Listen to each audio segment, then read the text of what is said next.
I absolutely love math, but that's not always been the case throughout my life and as a student and even as an educator at times. So everybody has a math story, and hopefully you'll be able to connect with certain pieces of the webinar tonight, and we can answer some of your questions and most importantly, support our students in the classrooms and in our houses each and every day.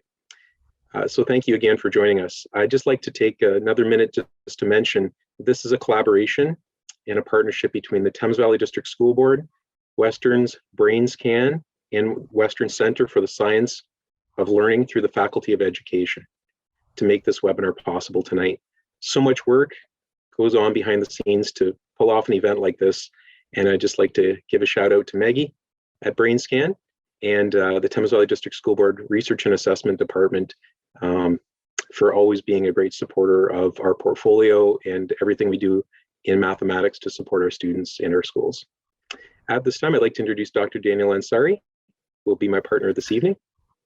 Thanks, Scott. Great to be with you here tonight to discuss some of the latest research on math anxiety. Really looking forward to our conversations. Would also like to thank everybody who's joining us for joining us tonight. I hope this will be a useful session for you. And we're going to spend the next 45 minutes or so discussing the most recent research on math anxiety, but also really consider how this research might help teachers, might help children in our schools, and help parents as well. So we're going to take multiple perspectives on math anxiety, and I'm really thrilled to have this opportunity as a researcher to speak with Scott and have a conversation sort of on the nexus between research and practice. So that's very exciting. So thank you. And Daniel, I just love every opportunity I can get to speak with you, to work with you. I always learn so much being with you. And I just like to remind everybody that we will take questions. We're going to speak for about 45 minutes and we'll take questions at the end. We'll try to answer as many as we can so you feel well supported with your students, your children, and even yourselves with mathematics going forward. So Daniel, I'd like to kick off tonight just by asking you some just general questions about mathematics, because you are a researcher, as you said. Is there such a thing as a math brain? I've often heard that. That's a really good question. I think there is such a thing as a math brain, and we all have one. We all are come into this world with a basic toolkit for having intuitions around quantities and numerical amounts. And later on, through schooling, we sort of expand on that initial toolkit. And of course, there are differences between people, just like there are differences between people in all sorts of aspects of life and learning. However, I think it's fair to say that we're all born with a basic toolkit for learning math, and that most children, given the right environment and the right conditions, are able to learn the most fundamental aspects of mathematics that will help them to be successful in their lives. So in your opinion and through your research, would you say some people are naturally better at math than others? I think that's a really difficult question to answer. I think, of course, there are individual differences, and there's so many factors that play into how good somebody is at any given thing, whether that be math or carpentry or any kind of sports activity that we might engage in. And often those things are a combination of biological factors and environmental factors, where we grow up, how we grow up, how our parents interact with one another, what kind of opportunities we're being given to learn. So it's very difficult to say that there are some people who are naturally better at math. I think there are differences, but those differences between people are due to a multitude of factors that are both biological and environmental, and often the product of the interaction, the combination, if you like, between our biology and the environments in which we grow up in. But I think the most important message is that there is no simple formula by which we can say, this person is going to excel at math and this person isn't. And we also need to remember that, we all have the basic capacity to become competent in math, to feel confident about our mathematical abilities. Of course, at the upper levels of math, university mathematics, PhD level mathematics, those mathematicians certainly have math abilities that exceed my own capacities, I would say. But again, there is no simple answer to the question of how do you become a university level mathematician. It's unclear. There's so many different factors that are involved. That's a really important point. As a former teacher and educator my whole adult life, and I've been a principal at 4 schools and now have this system principal job, I have heard countless times adults and students, sometimes parents, say, I'm not a math person. How would you respond to that? I think that's something that people are very willing to say, especially in the West, in Western societies. You wouldn't hear this so much in Asia and in Southeast Asian societies. I think it's I wouldn't even know what it means to be a math person. I guess it might mean that people don't like math. It could mean that they feel that they're not able to do the math. But from a research perspective, there's no evidence to suggest that there are some people who we could call math people and other people who we would say they're not math people. It's far too much of a simplistic division, and I think sometimes it's just people's way of dealing with the negative experiences that they might have had with mathematics throughout their lives. The math anxiety, to use that term that this webinar is all about. It might be about the math anxiety that they experience, but Right. I wouldn't say there is something as simple as saying, somebody is a math person and by implication, therefore, other people are not. I think we all have basic mathematical abilities, and if we're put into the right environments, given the right level of attention, the right level of teaching, most people are capable of reaching a level of mathematical understanding and skills that will enable them to be successful in their lives. I know I'm a bit biased given the title of my position with the Thames Valley School Board as assistant principal for K-12 mathematics, but I would love nothing more than for people to have a different perspective about mathematics. I think some of the beauty of mathematics has been lost over time. I'm not sure where, or it's just in our culture.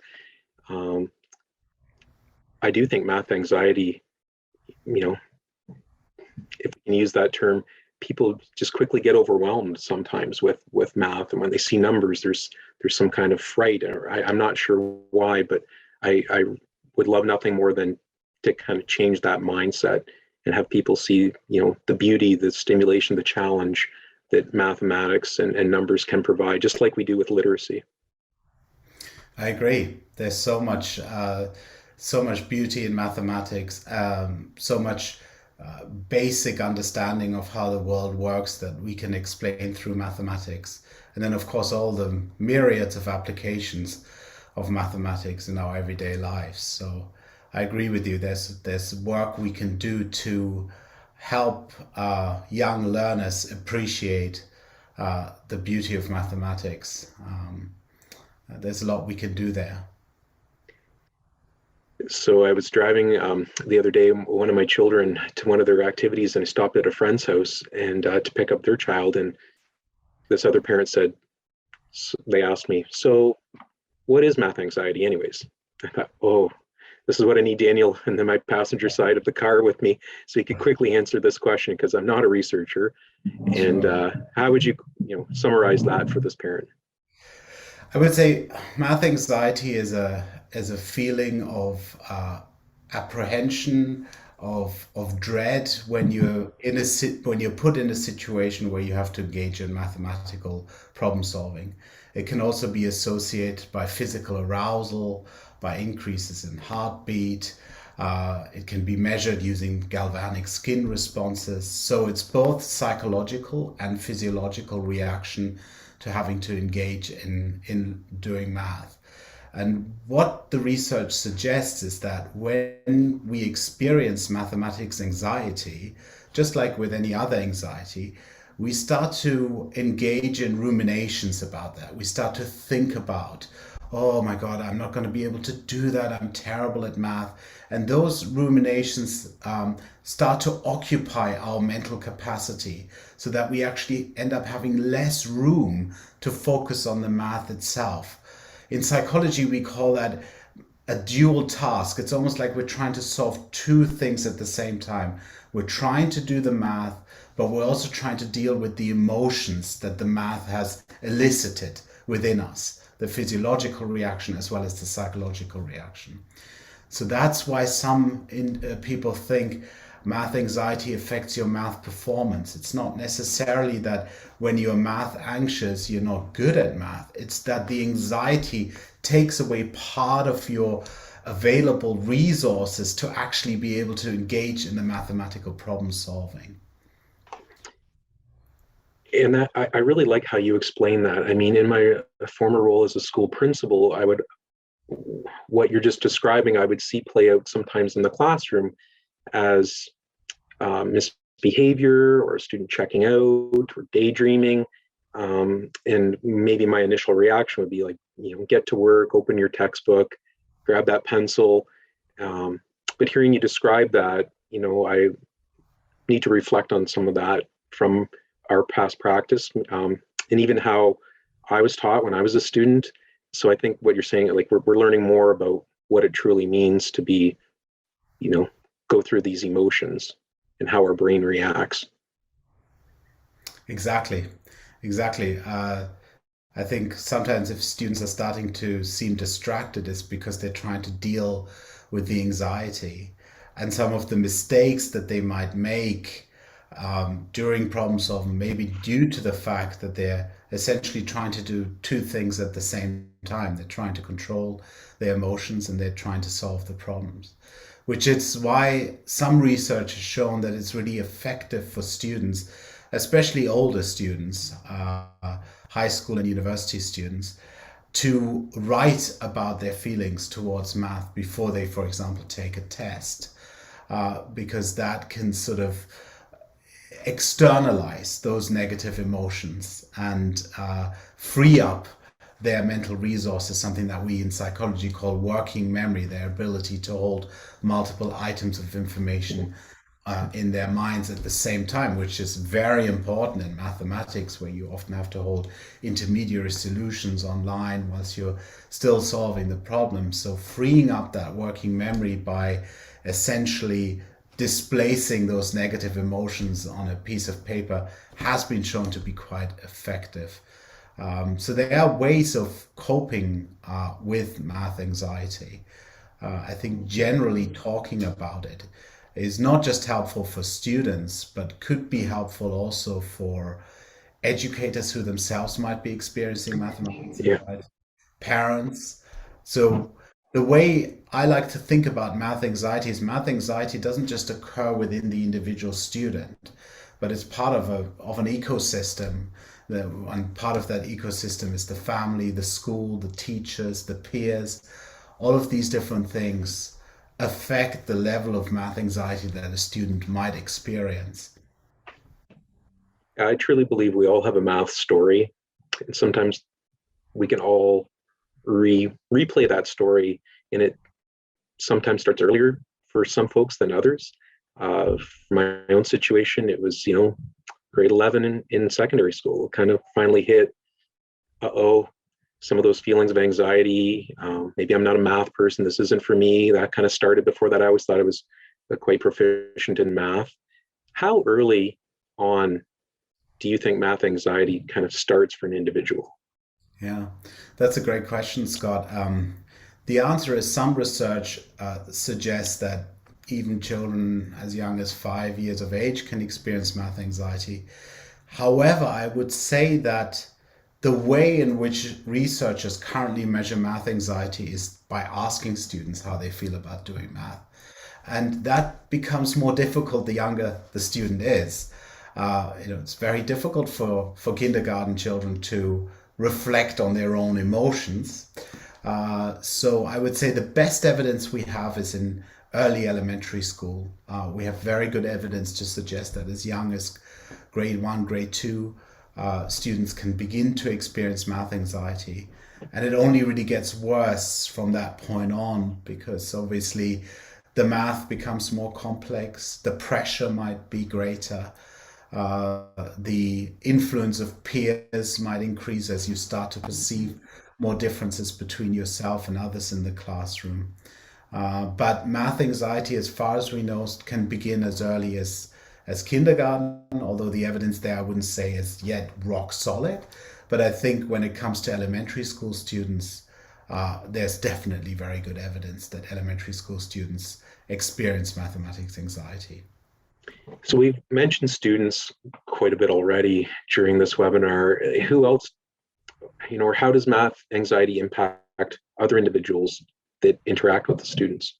Yeah, so there's some really interesting research, Scott, on teachers' math anxiety. So teachers, just like anybody else in the world, can experience math anxiety. The problematic thing here is that research also shows that the math anxiety of teachers can influence the math anxiety of students. In other words, there can be sort of a transfer of math anxiety.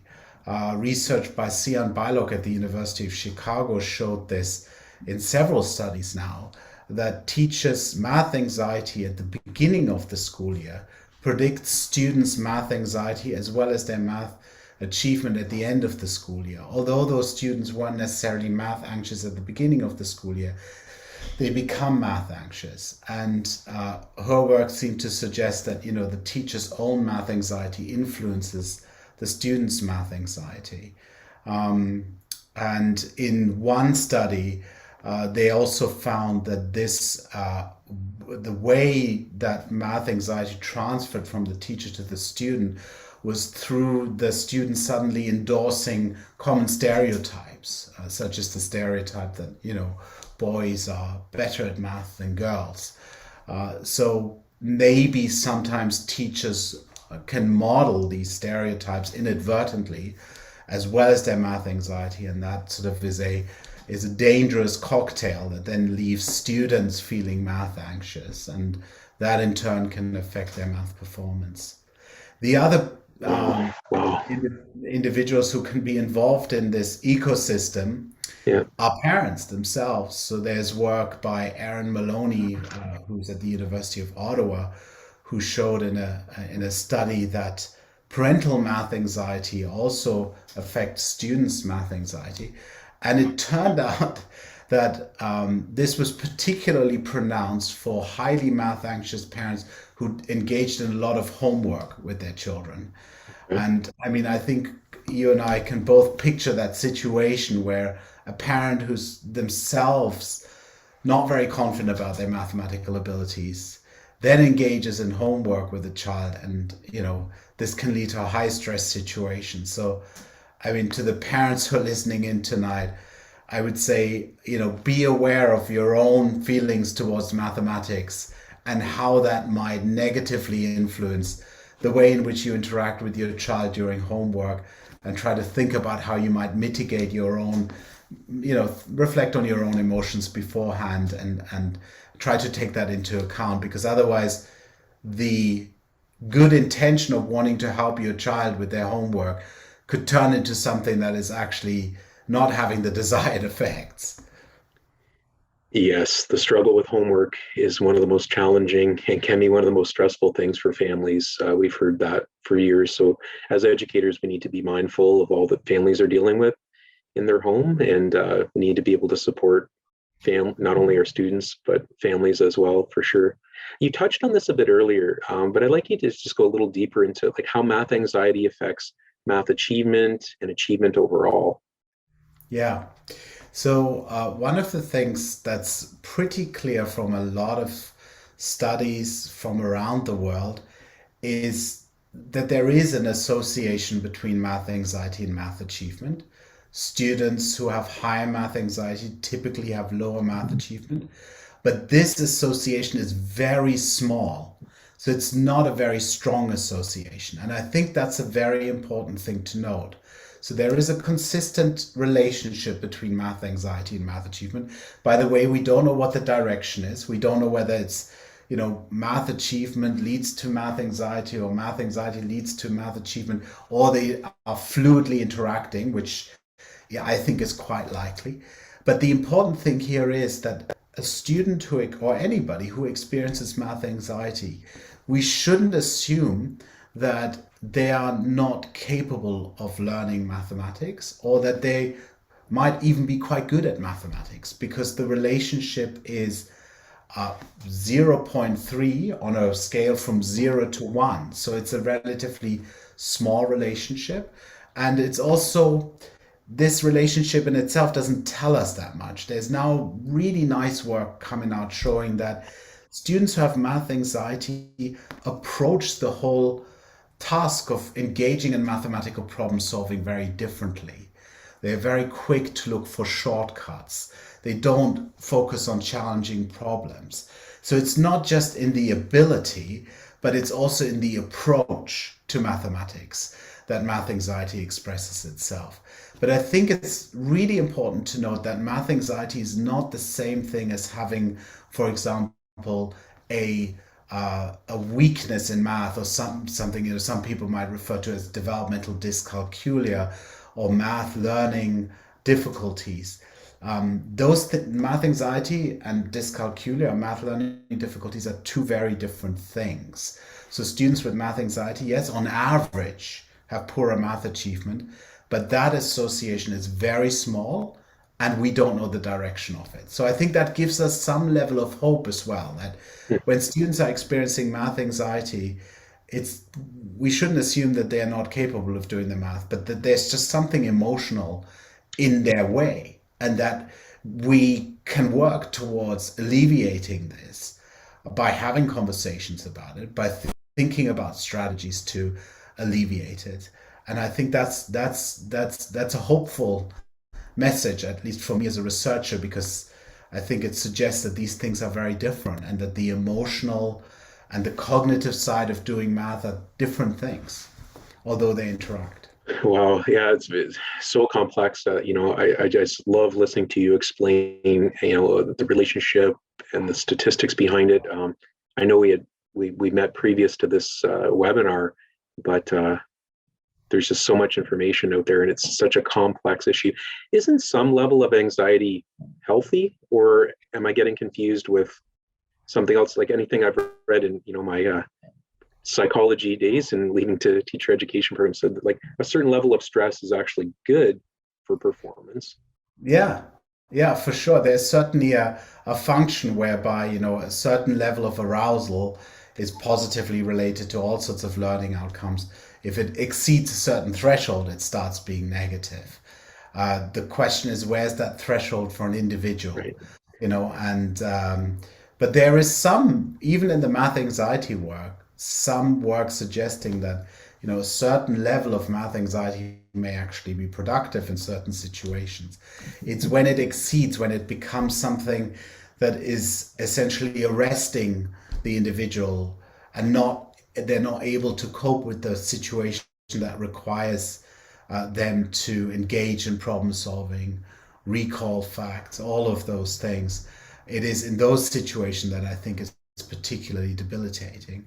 And of course, we also have to remember that in this context, that math anxiety is not, you cannot say somebody has math anxiety or somebody doesn't. It's on a spectrum, if you like. It's on a scale, right? Where you can have some students that are very highly math anxious and some that are sort of middle to low math anxious. So it's not categorical in that way. It's more of a continuous scale on which we rate students' math anxiety, and it's probably the ones at the higher end that we should be particularly worried about. I like how you phrase that, because sometimes I find we're kind of all or nothing, or black and white, and the student isn't, or I'm not good at math, and it's hard. Oh, I better, I'm going to stop doing this. I don't want to, I'm not enjoying the challenge, and we're too quick to stop things.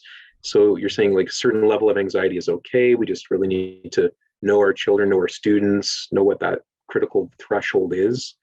Um, so how do we go about, let's get to some strategies. If we in our classrooms see students, with a high level of anxiety, or maybe it's homework at home at the kitchen table, what are some things that we can do? Yeah, I think the first thing is to have a conversation about those emotions and to try to acknowledge them and to try to make the student feel as though their reactions towards math are not something that is unusual or that is an indication of a problem, and then starting to suggest solutions, taking more time on a particular task, perhaps having a conversations with the parents when it's possible to make them aware that this is a situation and that there are also things in the home that can be done to perhaps lessen that anxiety by not exerting a lot of pressure on the student to put them in situations where the math anxiety may be exacerbated. I think those are some strategies that one could develop. As I said, there's this expressive writing idea that you write about your Hmm. feelings, write about your anxiety. You might be able to do that through drawing as well with younger children. I think it's that openness, and I think that educators and parents need to be part of that, and acknowledge their own math anxiety if that does exist, and how that might play into the students' math anxiety. Interestingly, we've also in a recent paper found that, speaking to this idea of an ecosystem, that when we think about math anxiety, it's not just that the individual student has math anxiety and that affects their math performance. We found in a study of almost a million students, taking data from international comparison studies, that there's also an effect of math anxiety at the classroom level. So, in other words, in classrooms where there are more students with high math anxiety, there's also on average lower math achievement. So, we call that a contextual effect, which is, we say there's an individual effect. There is Johnny who has math anxiety, and that math anxiety affects his math performance. But then, if Johnny is put into a classroom with lots of other high math anxious individual, that problem actually gets exacerbated. Whereas if Johnny is in a classroom with students who have average got low math anxiety, that might actually mitigate against his individual high level of math anxiety. So, going back to your question, what can we do? I think there's also something, and teachers are well aware of this, around the classroom atmosphere, and how certain students are grouped together and which students are working together collaboratively on math problem solving. Probably best not to group all the highly math anxious students together Right. because of that contextual effect that we've seen. Yeah, so those are some things I suggest. Okay. But perhaps you in your position, you might have some other ideas on strategies on things that one might do. I know that the new math curriculum also now includes something on socio emotional learning. So it seems that these less cognitive and more emotional issues are being taken more seriously these days in school systems around the globe. And I think that's a positive sign for helping those students who have math anxiety, who are otherwise perfectly capable of doing the math, hopefully eventually discover what we started out with, the beauty of math and the fascination with math. For sure. Yeah, there, just listening to you speak, I just kind of wrote down the word ecosystem so I could remember to reflect on later. I love how you're putting it in that kind of context, because we know individuals are complex, our lives are complex. We just don't come into a situation without, any previous lived experiences, biases, beliefs. I think we as parents, families, and educators need to be aware of all that our children and students are bringing with them, to our classrooms, to our family rooms, dinner tables, to do homework. None of these factors act in isolation. And listening to you just describe that last segment, just a number of kind of check marks are going off in my mind of things that I know many educators across the Thames Valley School Board, and I'm sure other districts across Ontario, are really trying to focus on connecting with families, really understanding our students in a really deep way. Math, as you and I know, it's so much more than just correct and incorrect answers. And I think sometimes in our culture, in our Western society, that's often lost. And we need to know what our students are dealing with and have them, go through a number of experiences so they can see all the opportunities that math, can afford them. Yeah, I couldn't agree more. Context is everything when it comes to any aspect of child development. And this is also really important because sometimes, we try to find something to blame, the one thing that we can say, okay, this is causing somebody to experience math anxiety, let's say, or this is causing somebody not to be good at math. And unfortunately, the world is, or the psychology and human beings, we're much more complicated than that. We don't have some single cause that, makes us experience math anxiety. It's a multitude of causes. I think that's really important that, we try not to adopt a lens whereby we try to find this single factor that we can turn this dial and then everything will be okay. We have to look at it more holistically. And the overall context, I think, is critically important. And we can document that, I described this contextual effect that we found whereby the average level of math anxiety in a classroom over and above the individual's math anxiety in that classroom affects math performance. We also found that this varies a lot between different countries, again pointing to that role of the context, that things play out differently in different contexts. So these things need to be taken from that contextual lens. I think that's really important. And it's great to hear that schools and school boards are thinking along those lines, because I think that's one sure recipe for ensuring greater engagement and success in the long run. For sure. I know our educators are really focused on understanding our students' lived experiences, cultures, and everything that the student brings with them to the classroom. And I really enjoyed listening to you speak about how our brains react when we're in various situations, because as an educator, I'm not a brain researcher, and I don't have a research background. And sometimes that science of how our brain operates might not be my first go-to in the classroom or as I'm a principal visiting classrooms during math class. But it's certainly important for us to be aware as educators about what's happening physiologically to our bodies, and then what we can do in the classroom to help alleviate some of that stress and anxiety for our students. You had mentioned writing, possibly drawing, talking it out, kind of doing some rehearsals before a test.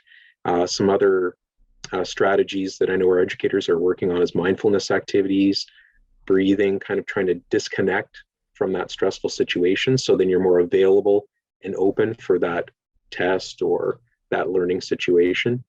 Anything else kind of come to mind off the top of your head? Just a couple of things that maybe one should be a bit careful about doing, which is immediately running to tutors, for example. Okay. So one of the things we found in this large international study, this is work by my postdoc Nathan Lau, what Nathan found was that there was actually a negative association between tutoring and math anxiety. So on average, those students who have more extracurricular tutoring experience higher math anxiety.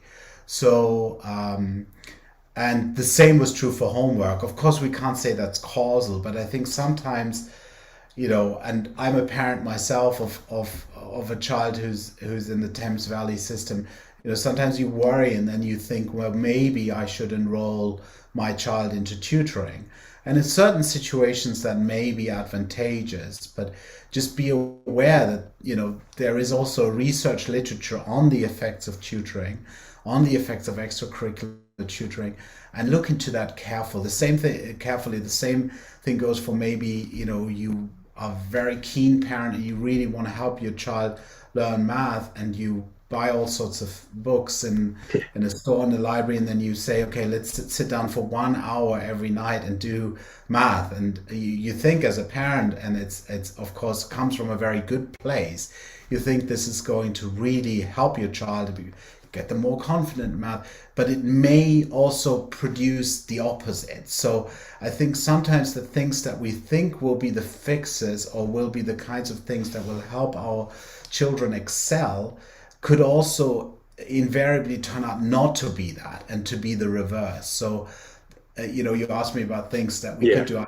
also want to talk about things that maybe we should sure. approach with some caution, or at least reflect on them before we run into them head first. When we see all of the advertisements, for example, for tutoring, etc. Yeah, it's everywhere. You just go through drive in your community to the grocery store, and you see different agencies offering things, and like you say, just do your research on that and think about your child and what's best for them, long term, short term. I was going to ask you about that. Does math anxiety mean maybe more math would be better? Because I would totally agree with you. Sometimes more is not always the right answer. Yeah, I would certainly say not in situations where the child is resisting, because that is then going to exacerbate the anxiety, and potentially harm what I would now call the mathematical relationship between the parent and the child. And that's maybe something to treasure, that you can talk about math and have challenging math questions, for example, in the car as you ride to hockey practice or whatever. But it doesn't need to be in this sort of sit down for 1 hour and you must complete this worksheet. And Yeah, I think those things could backfire for a student who's already feeling overwhelmed by their math anxiety. And also, I would say, especially for the parents out there, also trust your schools and the teachers within those schools to know your child, and to also alert you when there is something going all right. So I think that there are systems in place, that allow for that. And so I think that's you don't need to take everything in your own hands, or I think that there are ways in which red flags will be communicated. and I'm really glad you reminded me of that last point, because as a school principal, I'd be remiss to remind all parents and students, if there's any issue at all, please reach out to your child's teacher, their school, possibly the principal. This is what we are here for, to support you, to support your children. And I can't tell you how many times I've received calls from parents saying, "Oh, sorry to bother you. This is what we're here for." So thanks for that reminder, Daniel. And I might take it for granted that it's easy to call the school, because I work in the school system. I have children of my own. My wife's also an educator, but I know that's not the case for many families, and it can be a difficult thing to pick up the phone or send that email. But please reach out. We This is the essence of our work, and all we want to do is support you. Um, Other strategies that come to the top of my mind, we know not everything can be fun, but we definitely want to kind of change the narrative of maybe what some of us experienced as adults in math classrooms. When you were talking about worksheets, Daniel, that's a lot of what many adults remember from their schooling as children. And I just want to reassure the families and parents that are listening, and caregivers, that we do so much more in our classrooms than just paper pencil worksheets. Learning math can mean so much more than just drill and kill, regurgitating basic facts. Math can be really deep, higher level thinking, problem solving, discussing mathematics, collaborating, working together. It can involve games. One of the number one pieces of guidance I'd like to relate to all families is, when you're working with your child at home, make it fun. Math is everywhere. Math is in your kitchen. Math is in creating a budget. Math is, when you're getting gas at the gas station, and calculating how many liters and estimating.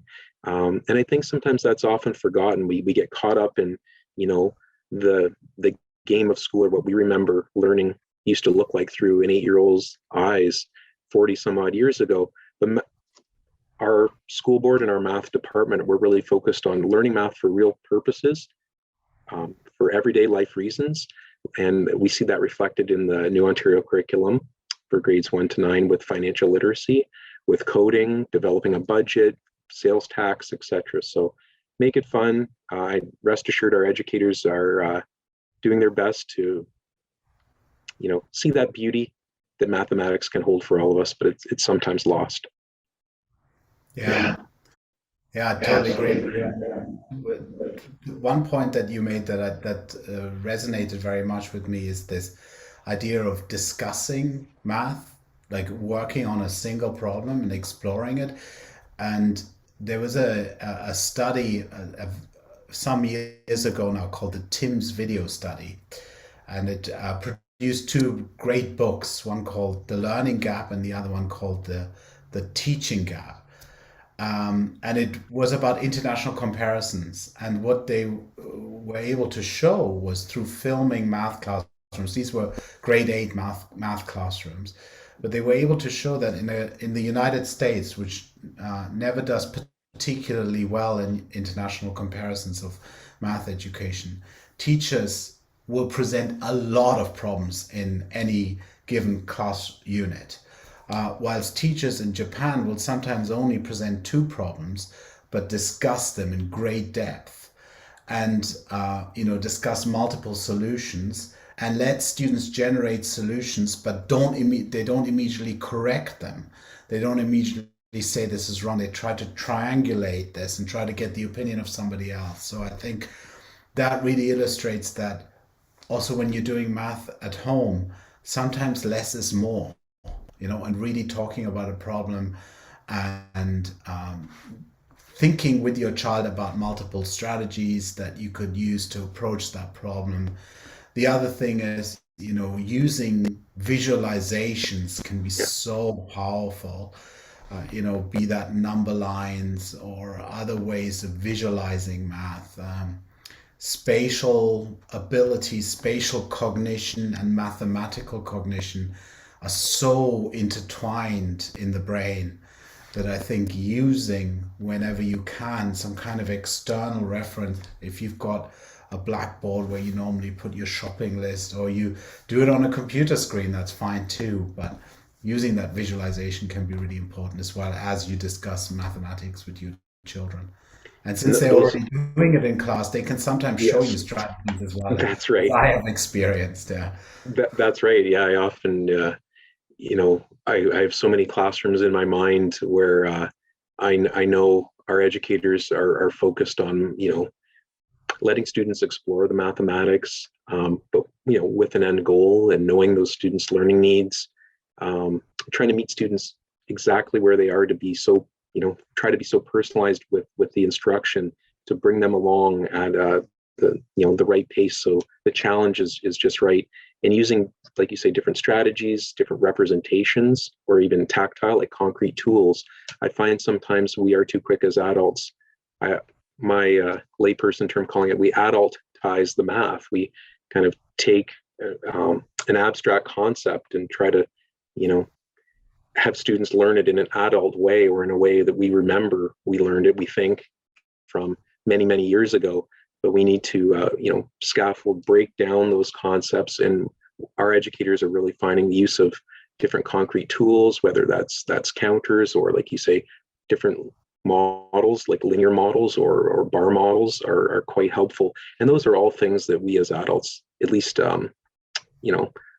most of us living in Ontario a number of years ago, did not experience. So I have hope that our students are going to be in a better spot than many of us adults are with mathematics in due time. Mm-hmm.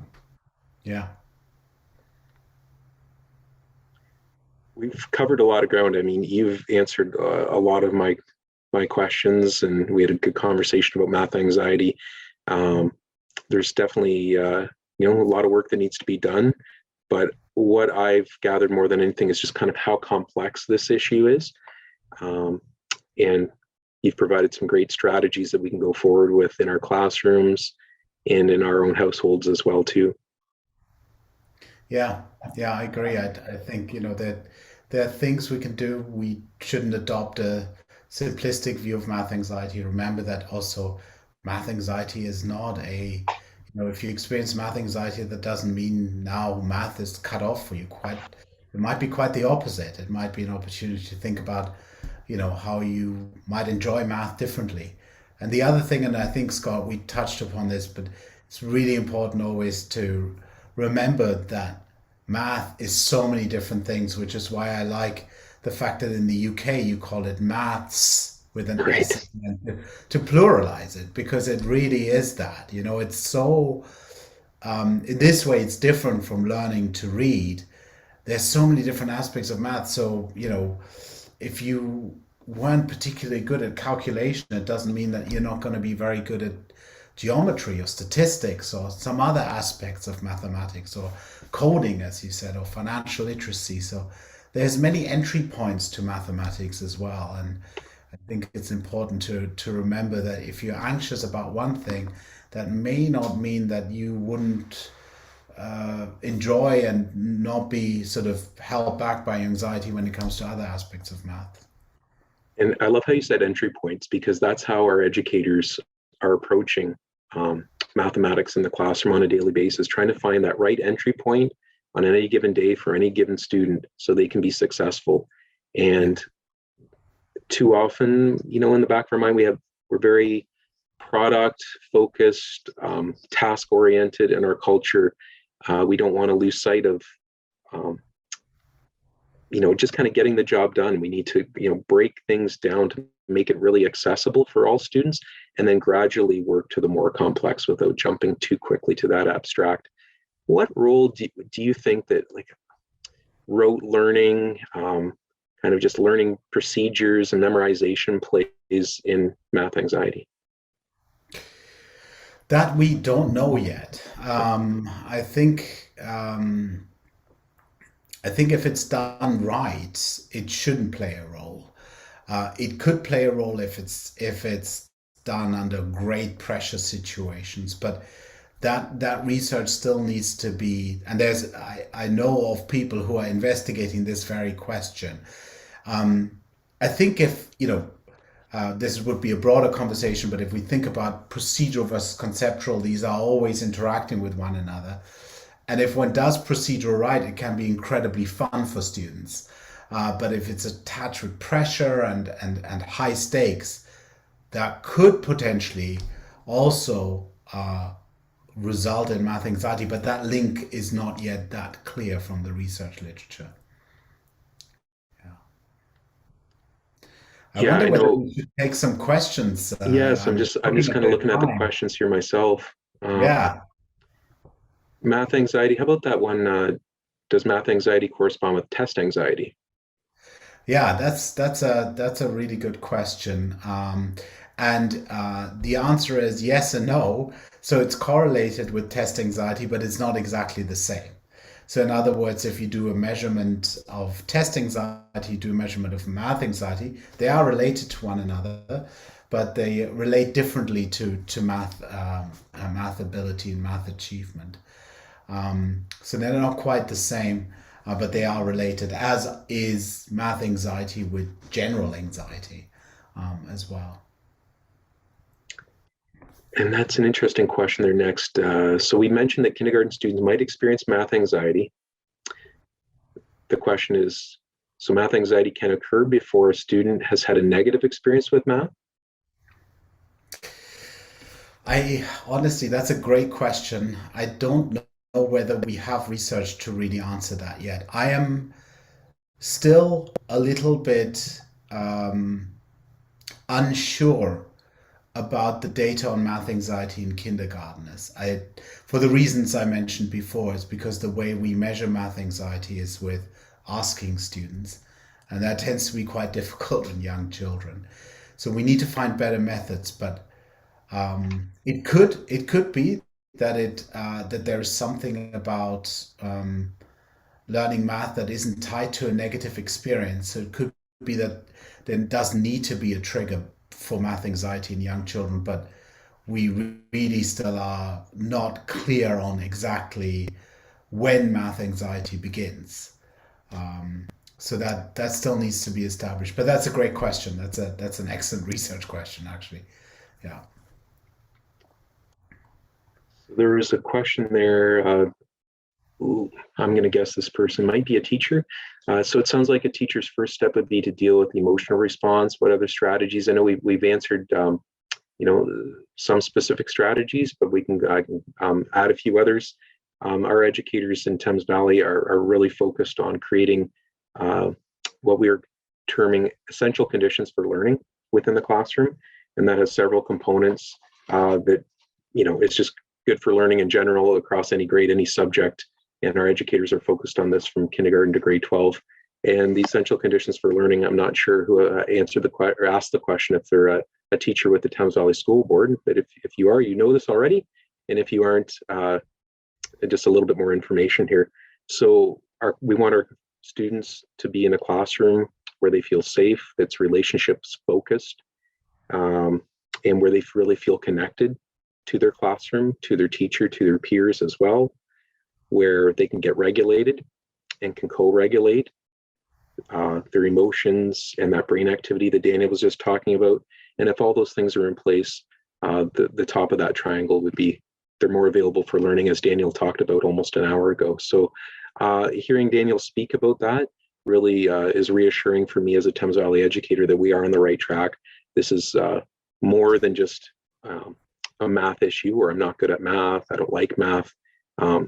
There's learning about our brain and how our bodies function, and these are skills I truly believe when our students have a better understanding of themselves, and when we understand them better as adults, that we're really setting our students up for future success, no matter what they do, whether they go into a career or the world of work that involves math or not. Yeah. Yeah, I've got a question here. One of the first questions we got here was about what are your thoughts on the relationship between attitude and aptitude, particularly at the K to 8 school level. I think that's a really good question. I think this is one where the research is not conclusive, but we think that it's a bidirectional relationship. So the more positive your attitude towards math, the more likely you're going to excel.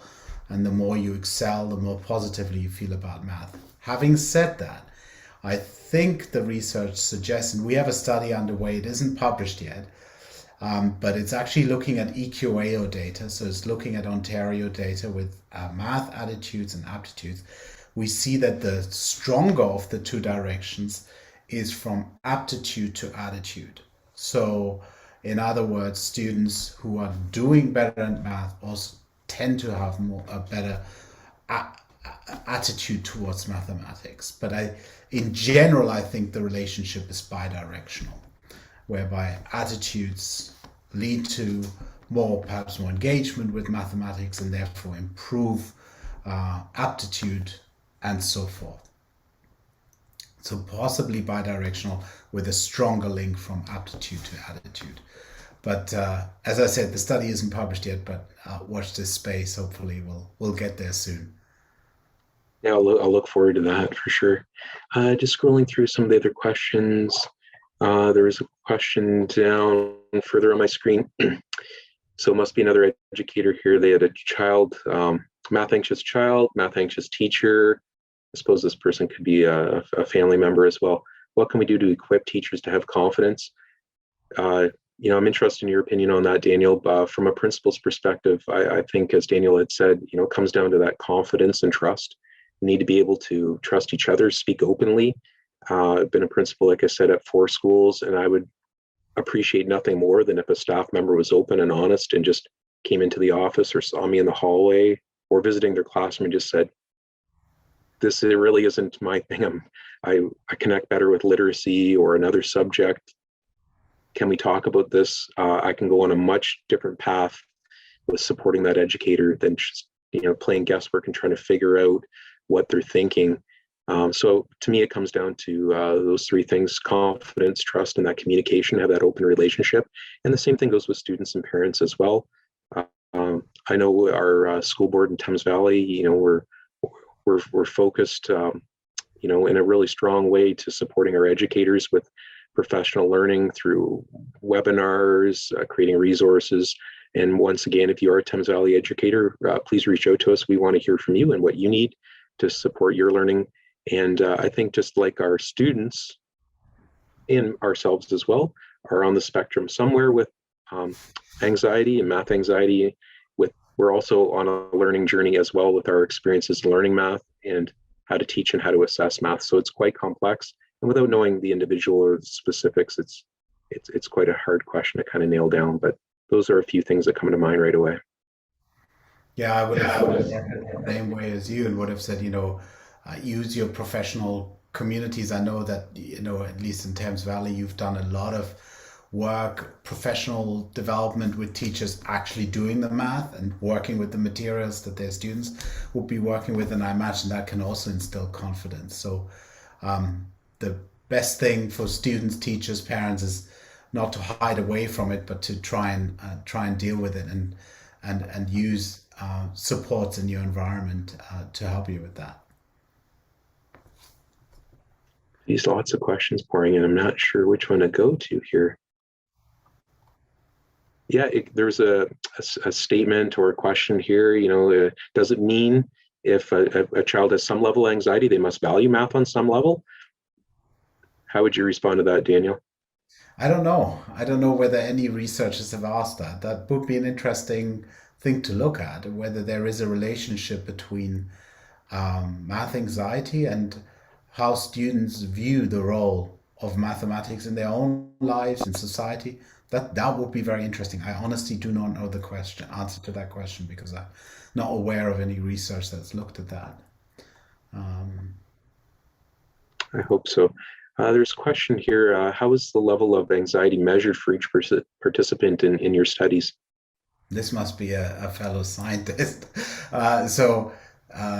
This is typically done via self-report. So students answer questions, how does this following situation make you feel?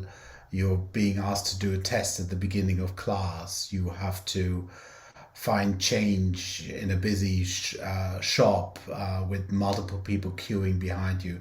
Those sorts of questions. So but there's also in that question where the heart rates were measured. So people have used heart rate, people have used galvanic skin responses, but most of the research is via self-report.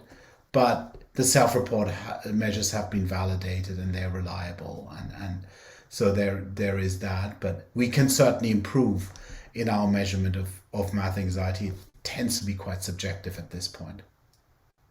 I would like to answer the question. I don't think we've answered this one yet. How would we suggest helping a child who is too anxious to ask for help? And I can't tell you, I mentioned it a few minutes ago, how many times I've talked to families or even students, and they'll say that this issue, whatever the issue is, something on the playground, something in class, they're not understanding the content or the expectations within the class, and it's gone on too long, weeks, months. We, as adults, as the role models, as the leaders of the classroom in our households, really need to be attuned to what our students are telling us, not only through their words, but their body language as well.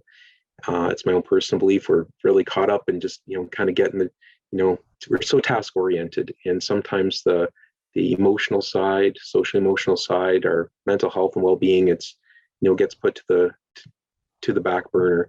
So really understanding our children and our students in a deep way. So because the math anxiety, Daniel, what I've heard from you and what I've been reading is it can manifest itself in different ways. It might look like misbehavior. It might look like a student daydreaming, or that they're not understanding the work at all. But I think it comes down to that trust and confidence again, and really knowing our learners that are in our classrooms. Yeah, absolutely. Yeah, it certainly doesn't manifest itself only in one way. That's for sure. Here's a question about how do we know a teacher has math anxiety? Do the educators have this concept that they might affect the students?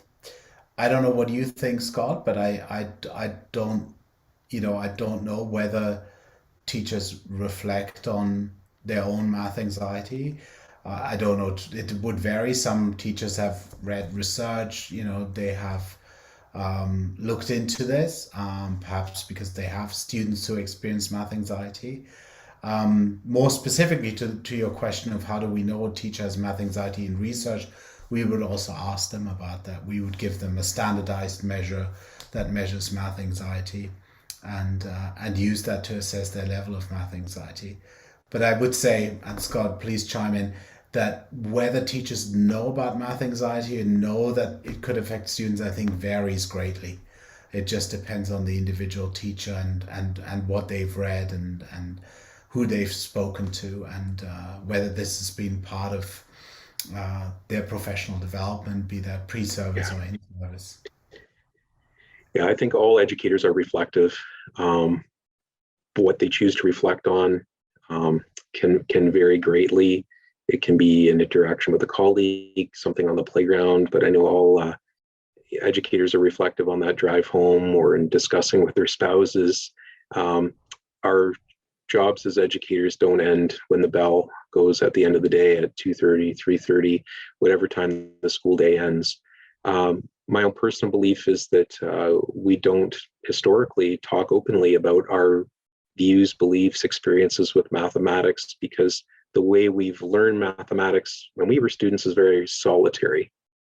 It's very individualized and personal, and if we don't get it, then and can't recall things quickly. It's very performance based. It's correct or incorrect, get it or you don't. And then I personally believe, I don't have research to back this up, that causes added stresses that may not be necessary.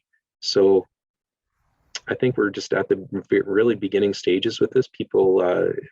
Adults tend to be more comfortable. Many educators tend to be more comfortable speaking about literacy or other subjects. I'm a former elementary teacher and principal.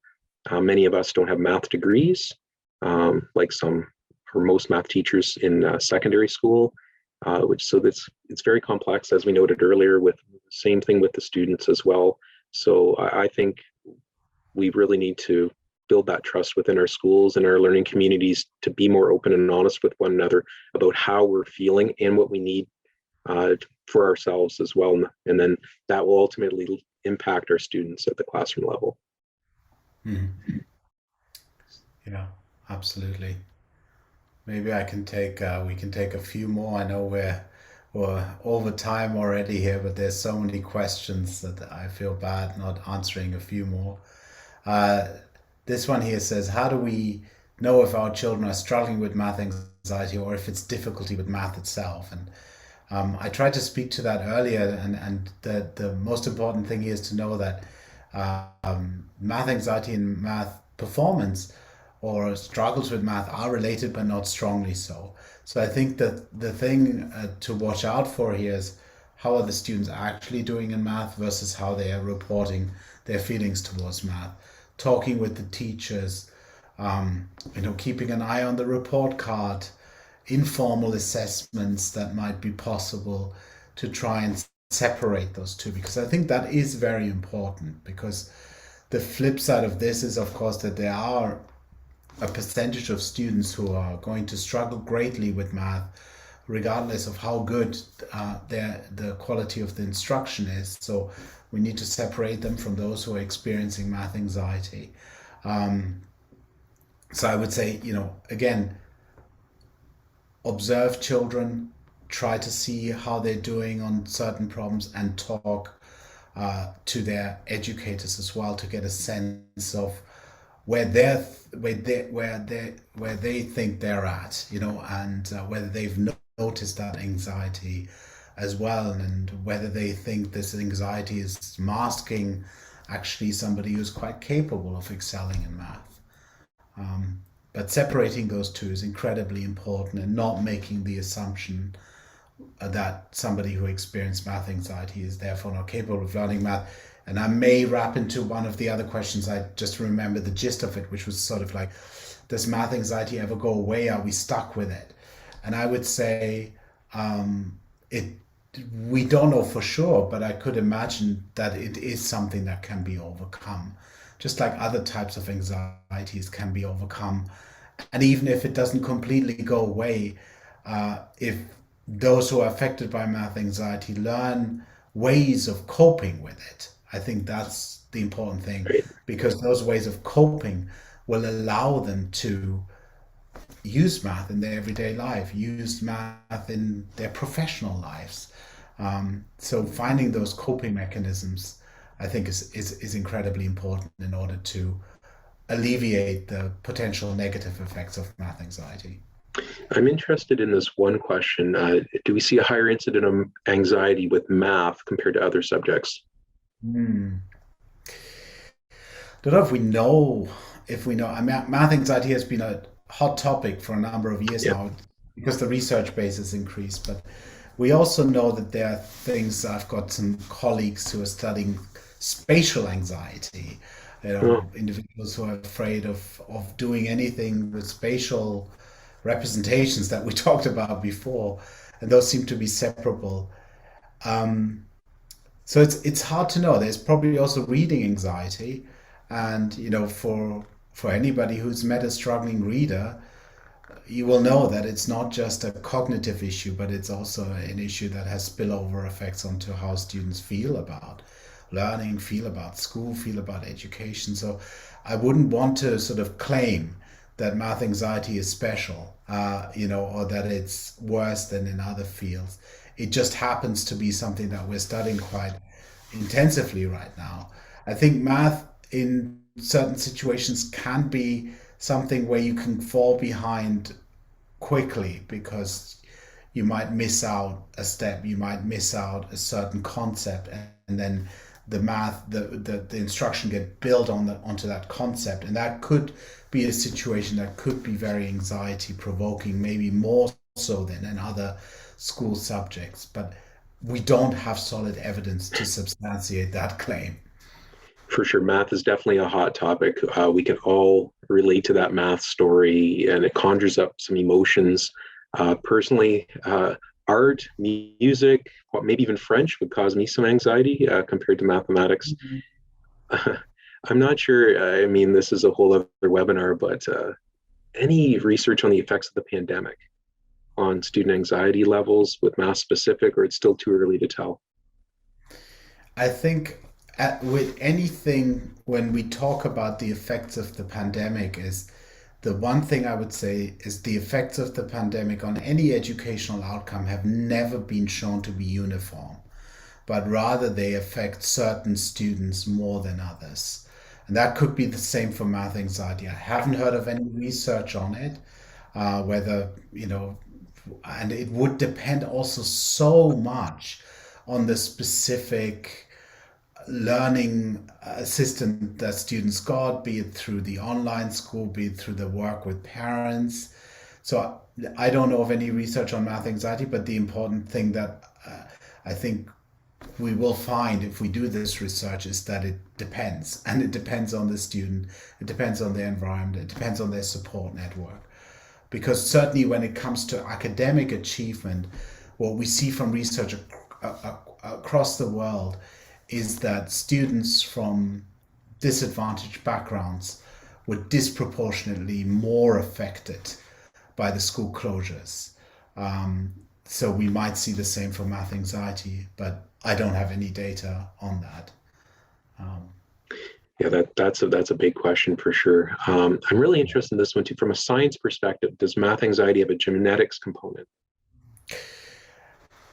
it Everything has a genetic component. Anything we can measure, be it height, our ability to read, our ability to do mathematics, has a genetic component. What that means though is that our our genome and variations in our genome correlate with outcomes, be it math, height, uh, all kinds of different things. Struggle to hair color, eye color, all of these variations. We vary in our traits greatly, and part of that variation can be explained by genes. But that's only part of the variation. There's a lot of the variation that is explained by environmental factors, and in fact, genetic and environmental factors interact. But they call that the first law of behavioral genetics, which is any human trait is influenced by genes. The magnitude of that influence varies. And what that also, the only thing that that means is that differences between people can be partly explained by differences in their genome.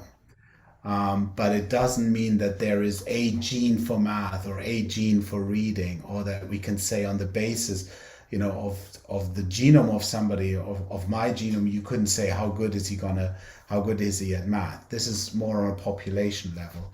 But yes, there is a genetic component to basically anything that we measure. But I think from an educational point of view, that's somewhat important, but what's much more important is to better understand the environmental effects and how much we can change things through schooling, through in home activities, and so forth. And that environmental piece just brings me to answering the next question, because it's right in my wheelhouse as a teacher and a principal too. Somebody wrote in to the questions, they have a student or child in grade 3 moving to grade 4, worried about that transition to the next grade. I also have a child in grade 3 who's moving to grade 4 next year, so I can share some of those same feelings and emotions. I know as an educator, things do get more complex as we move through the grades. Moving into grade 4 now, students may be learning French now. They're older, they're not in the primary grades anymore, so more responsibility throughout the school, etc. So with that could potentially come some more stresses and possibly anxiety. What can this parent do to prepare for learning in September? What can they do over the summer? I'd say, make it fun. Give your child confidence. Let them see themselves as a math learner, as a mathematician. Talk about math, as Daniel explained. Math is everywhere. When we go to the grocery store and talking about the cost and making estimations, so they see themselves as problem solvers, and so they really get turned on and stimulated by doing the mathematics.